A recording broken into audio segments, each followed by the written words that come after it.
오늘은 부활절입니다. 주님께서 죽음의 권세를 이기시고 부활하신 아주 귀한 날입니다.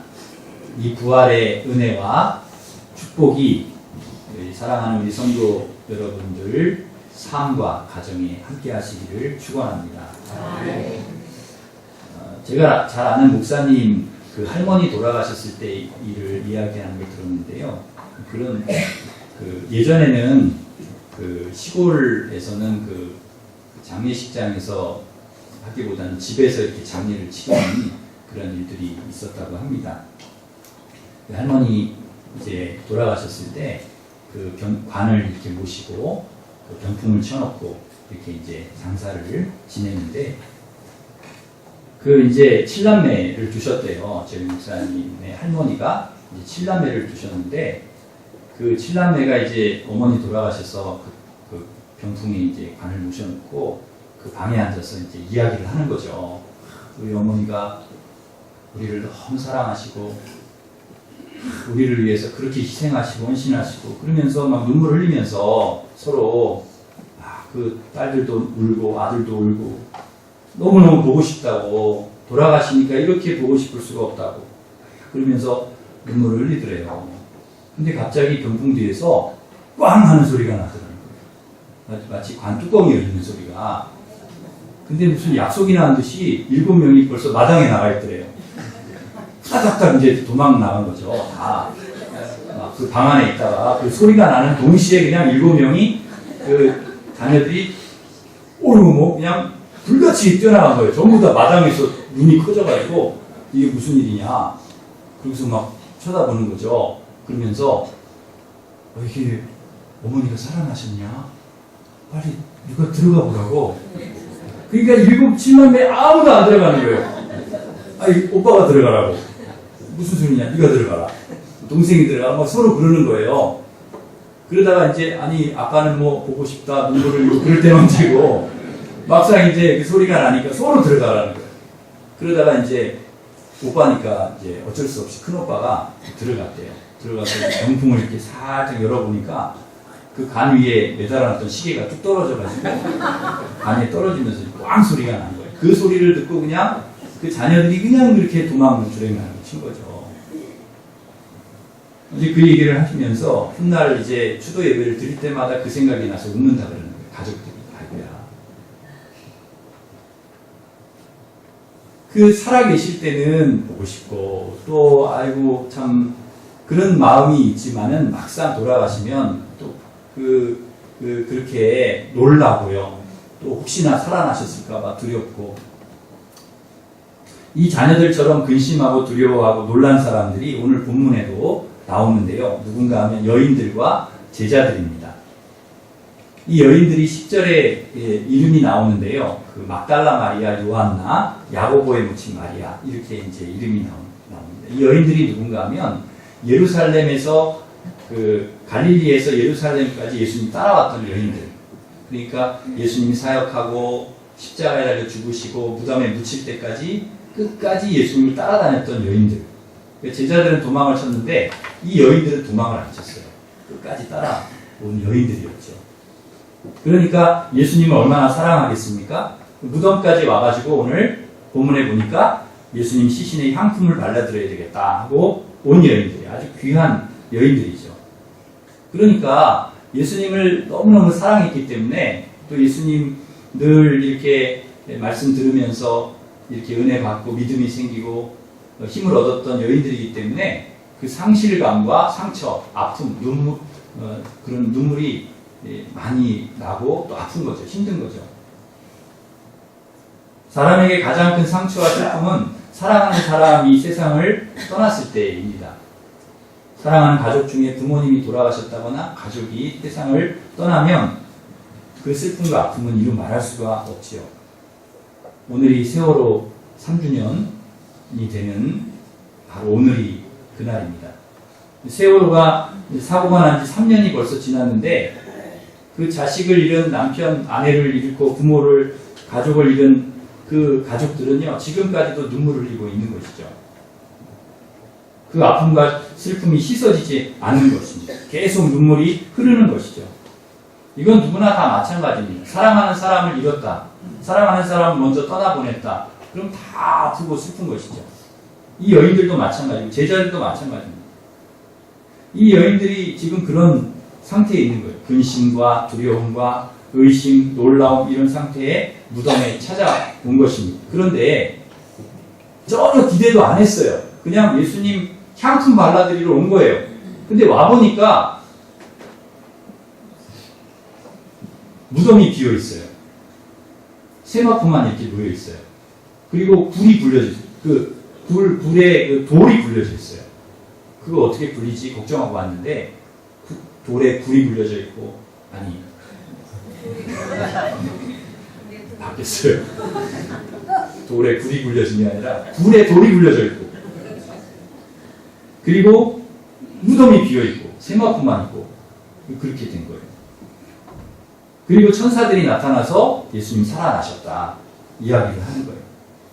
오늘 본문에는 나타나지 않지만 마태복음에 보면은 그 천사의 말을 듣고 제자들에게 이렇게 가는 도중에 예수님 만났다는 내용이 나와요. 마태복음에 나와요. 그러니까 중간에 제자들에게 이 소식을 알려주려고 가는 도중에 예수님 만난 거예요. 예수님이 그 여인들에게 나타나서 평안할지어다 그렇게 얘기를 하셨어요. 그러니까 이 여인들이 대번에 예수님인 줄 알고 예수님 발 딱 붙들고 경배하고 그리고 눈물을 흘립니다. 부활하신 예수님 만나고 이 여인들이 어땠을까요? 예수님 돌아가신 다음에는 그동안에는 눈물 많이 흘리고 그동안 마음 아프고 근심, 걱정, 두려움, 절망, 고통, 괴로움, 소름 이런 걸로 살아왔는데 예수님 부활하신 주님 딱 만나는 순간 그런 게 이제 눈녹듯이 싹 사라집니다. 완전히 사라집니다. 이 여인들이 주님 발 붙들고 얼마나 울었겠습니까? 보고 싶어서. 예?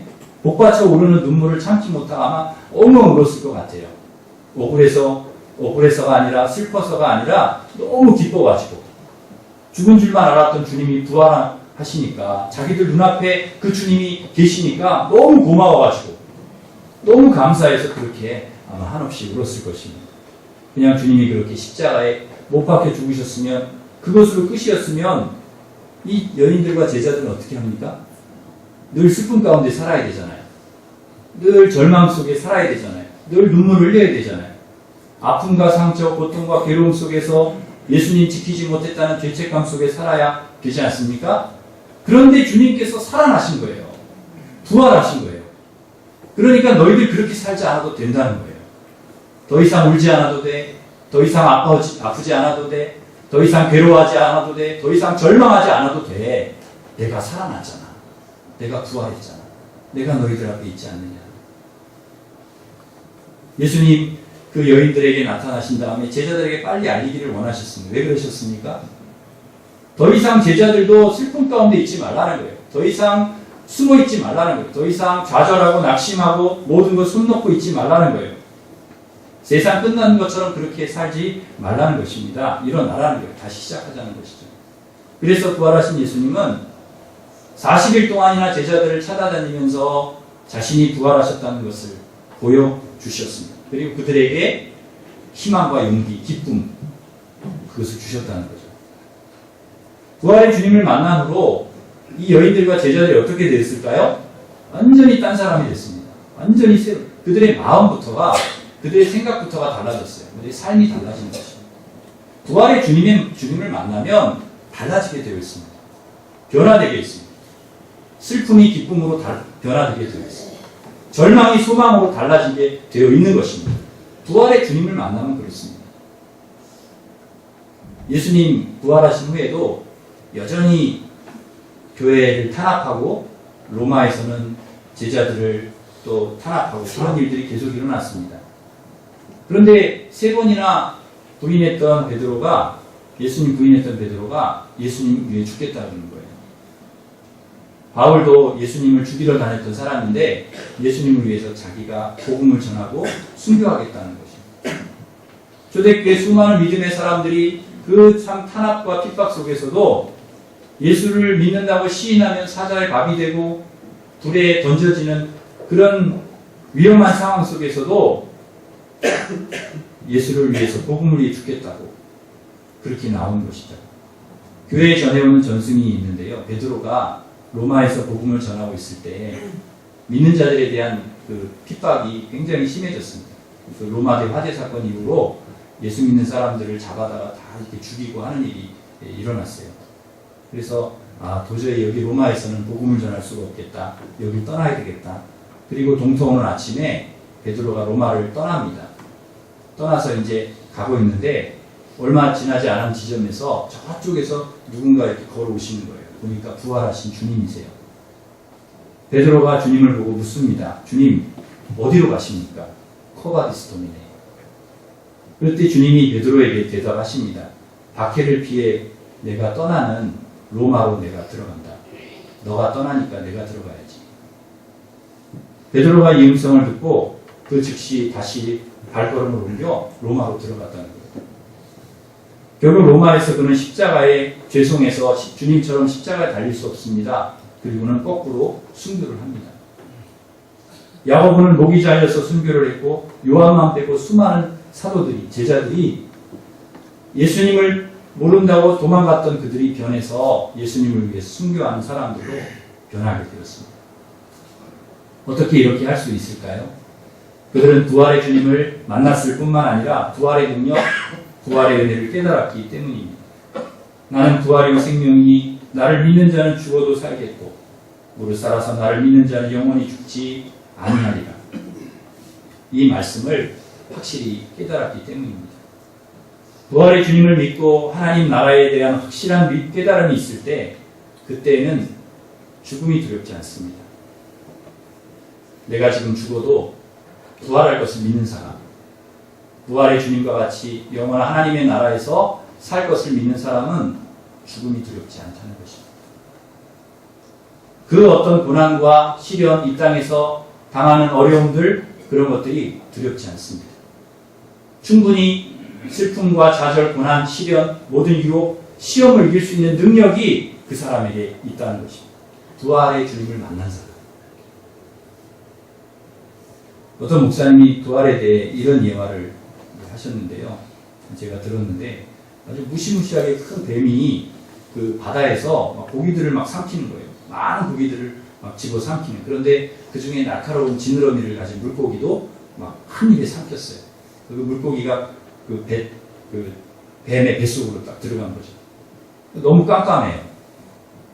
이게 안 되겠다 싶어서 이 날카로운 지느러미로 뱀의 배를 찍고 나왔습니다. 물고기.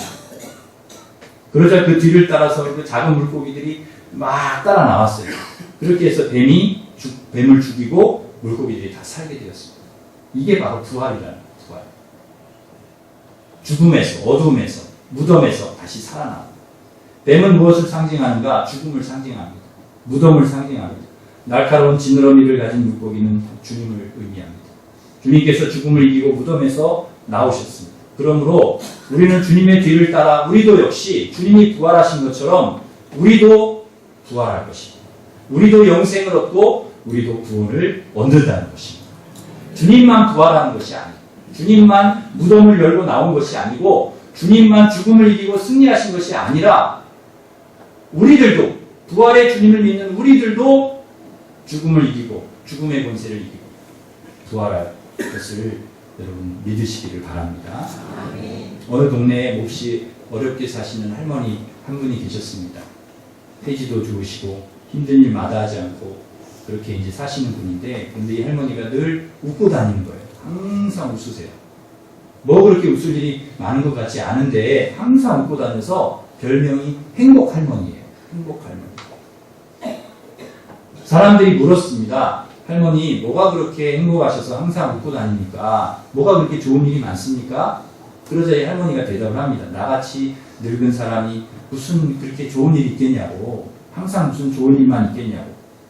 근데 나에게는 한 가지 비결이 있다는 거예요. 어렵고 힘든 일이 생길 때마다 속으로 내가 이렇게 말합니다. 사흘만 참자, 사흘만 참으면. 사흘만 참으면 주님이 부활하신다. 주님도 사흘 참고 부활하셨는데 나도 참아야지. 이 믿음으로 늘 참고 사니까 행복하다는 거예요. 사흘 뒤에는 부활한다. 그 믿음을 가지고 있으니까 어떤 어려운 문제가 생겨도 사흘 뒤에는 이 문제가 해결될 거야. 하나님께서 반드시 이 문제를 풀어주실 거야. 사흘만 참으면 하나님이 도와주실 거야. 늘 이런 마음을 가지고 사니까 평안하다. 걱정이 없다는 거예요. 평안하다는 거예요. 사흘만 참자. 여러분 힘들어도요. 괴로워도 막 화날 일이 있어도 여러분 사흘만 참으시기를 바랍니다. 사실 10분도 참기가 어렵죠. 화나면 열받으면 5분 참기가 쉽지가 않습니다. 그러나 여러분 주님도 참으셨듯이 여러분도 조금 참으시기를 바랍니다. 우리에게는 무엇이 있습니까? 세상 사람이 없는 게 있잖아요. 부활의 능력이 있습니다. 예수님의 능력이 있습니다. 예수님의 생명이 우리 안에 있습니다. 그러므로 세상의 고난이나 환난, 핍박이나 심지어 죽음까지도 우리는 두렵지 않습니다. 부활신앙은 절망의 무덤문을 여는 열쇠입니다. 동시에 부활신앙은 영생의 문을 여는 열쇠입니다. 소망과 평안의 문을 여는 열쇠가 바로 부활신앙입니다. 죽음을 이기시고 부활하신 주님처럼 여러분에게도 이 부활이 있기를 바랍니다. 슬픔이 변해서 춤이 되고 울음이 변해서 기쁨이 되는 반전이 있기를 바랍니다. 절망의 자리에서 일어나는 부활이 있기를 바랍니다. 그래서 이 부활의 감격과 기쁨과 소망, 능력을 가지고 절망의 자리, 혹시라도 여러분 절망의 자리, 실패의 자리, 슬픔의 자리에 있다면 부활의 주님과 함께 일어나서 승리하는 삶, 모든 어려움, 고통, 죽음까지도 이겨내고 승리하는 삶을 살아가시기를 주님의 이름으로 축원합니다. 기도하겠습니다. 하나님